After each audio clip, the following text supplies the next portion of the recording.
Joining me now is celebrity and royal commentator and host of Kinsey Schofield Unfiltered. Kinsey Schofield, let's start with David and Victoria Beckham. They are reportedly in crisis mode. Amid speculation, their eldest son, Brooklyn, is preparing to publish a tell-all biography exposing his allegedly greedy and self-obsessed parents. Beckham biographer Tom Bower has written in the Daily Mail, Brooklyn might be a spoiled brat, but when it comes to sympathy, the 26-year-old wins hands down. If there were ever a victim of rapacious parents and a dysfunctional family, it's the Beckham's eldest son. Wow, Kinsey, this sounds appalling, and yet I can't look away. And Tom Bower always has his hands exactly where we want it, whether it's Harry and Meghan drama or the Beckhams. Tom Bower is the guy. I don't doubt that growing up in the Beckham household came with pressure, but I have a hard time extending real sympathy to someone who has been handed every possible advantage.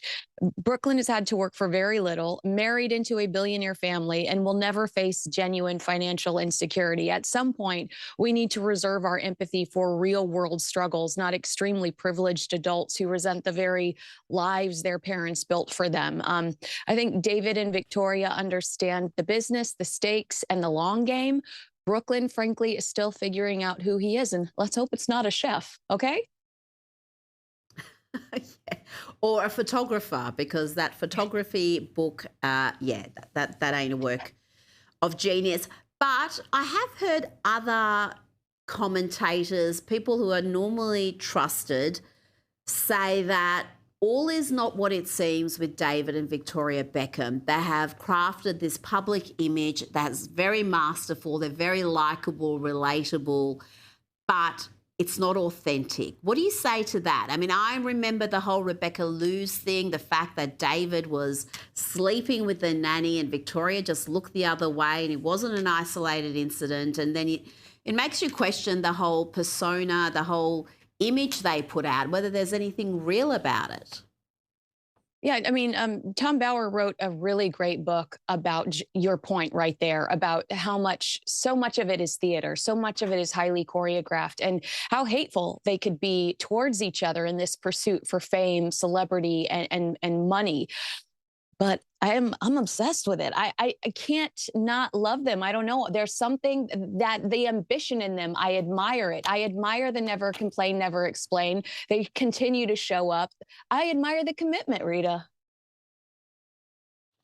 Well, yeah, it's entertaining, I've got to say. They do make good reality TV, much better than Meghan and Harry, who we'll talk about shortly.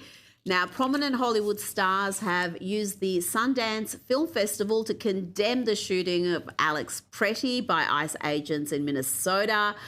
One of these actresses, Olivia Wilde, I featured her earlier, said she was appalled. She was wearing an ICE Out badge. Let's hear from her again.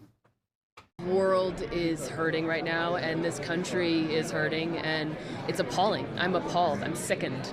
And we can't go another day just sort of accepting this as our new norm. It's outrageous. People are being murdered. Natalie Portman also had a lot to say, Kinsey. Yeah, I mean, there is something surreal about condemning ICE while standing at an elite Sundance event surrounded by wealth and status. That disconnect is why critics see moments like this as virtue signaling rather than meaningful advocacy. I would take Olivia Wilde much more seriously if she said, and that's why I've donated this amount of money to the victim's family. But you never hear that. But yes, Natalie Portman also said that while they were at Sundance, she felt like she was seeing beauty from Americans. They're showing up for each other, protecting each other, and fighting for their freedom. She said it's a bittersweet moment to celebrate something we're so proud of on the backdrop of our nation in pain. So I don't know. It's a double-edged sword. Acknowledge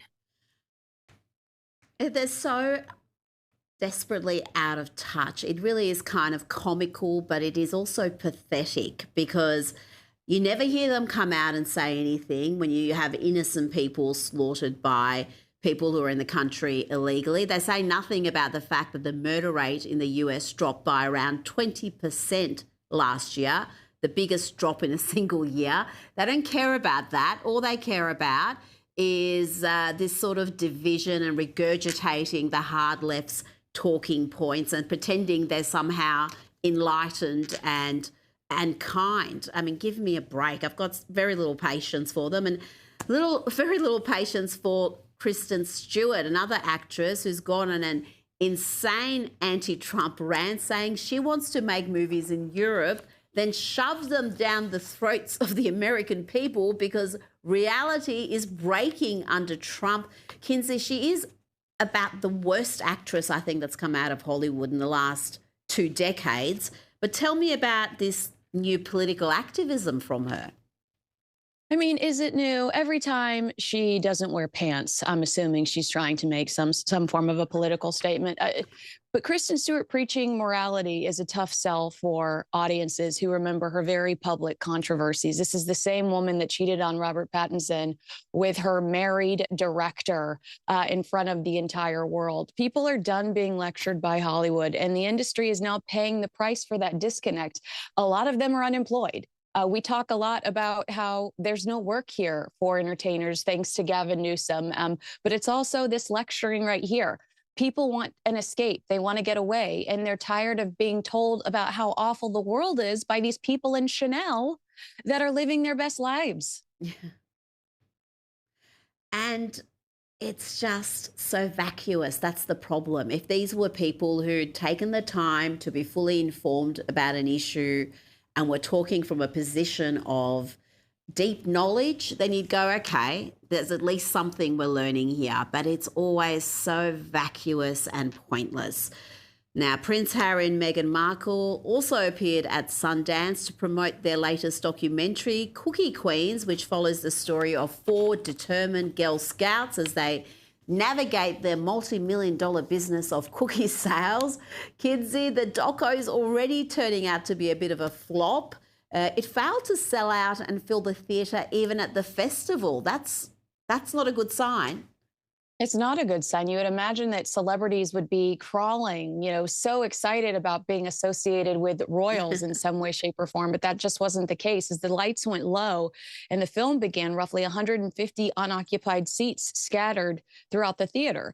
Page 6 reports that waitlisters, which are, the nobodies, slowly filled empty places that were reserved for the high-profile Sundance pass holders who mostly ignored the visiting royals. The night before, just to give you an idea, the same theater was so packed for the invite premiere that 100 ticket holders were turned away. So it's not a good look, but we do love Girl Scouts. We apologize if Meghan Markle's gotten involved with them, but God love Girl Scouts. And I love cookies. So, this doco seems to have a couple of positives. Before you go, the producers of Broadway show 6, the musical, have defended their decision to cast transgender influencer Dylan Mulvaney as one of the main characters, Anne Boleyn, the second wife of King Henry VIII. After copying major backlash from social media, Kinsey, they even restricted their X account and condemned bullying in all its forms in response to some of the feedback. Look, some of the commentary is fair, and that feedback is the feedback getting under Dylan's skin. Some people are challenging whether Dylan earned this spot for their talent or was given the opportunity based on their infamy. Dylan believes they have the talent. Not my favorite, Anne Boleyn, but I will tell you that if King Henry VIII would have caught Anne Boleyn with a hot dog down there, she probably would have lost her head a lot sooner. Oh. Yes, I think you'd be right there, Kinsey Schofield. Thank you so much